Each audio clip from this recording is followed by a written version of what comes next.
BirthTracks has added a new feature called the All Patients list, and this is essentially like a patient status board.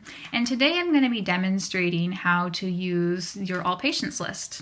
So we're going to start off we're on the BirthTracks homepage, and this is a demo version, so all of the data here is fictional.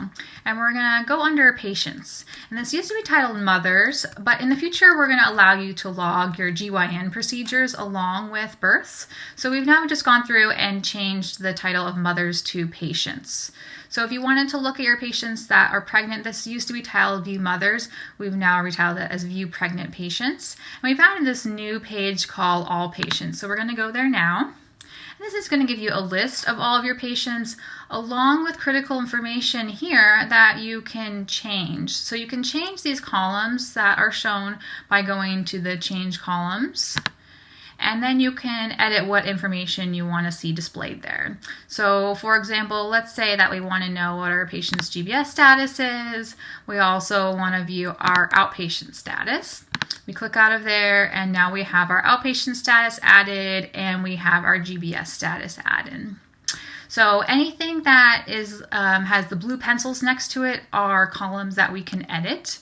So for example, this patient, she is di twins, rule out Schramm.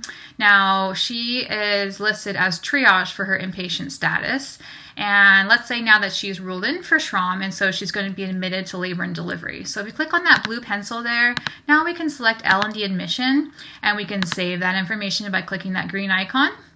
And then we can also come over here to the pregnancy comments, and we can edit this as well. So she's no longer rule out Schramm, she has ruled in. So we're just going to delete the rule out there. And then the green icon here is how you save that information. Now the other column that you can edit is the outpatient status. So right now this patient is just prenatal care, but let's say as she goes through and is delivered and then eventually discharged from the hospital, she's now going to be postpartum care up to 6 weeks. So we're going to select that there and save that. And then from there, we can filter these lists. So let's say we want to look at all of our patients that are postpartum less than 6 weeks. We're going to go up here to this filters section, and we're going to filter by outpatient status.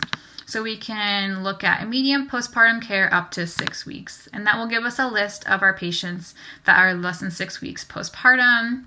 We can also filter by inpatient status. So for example, if we wanted to make a list of all of our patients that are in OB services, we can select triage. This is multi-select. So you could select triage, L&D, antepartum, and postpartum.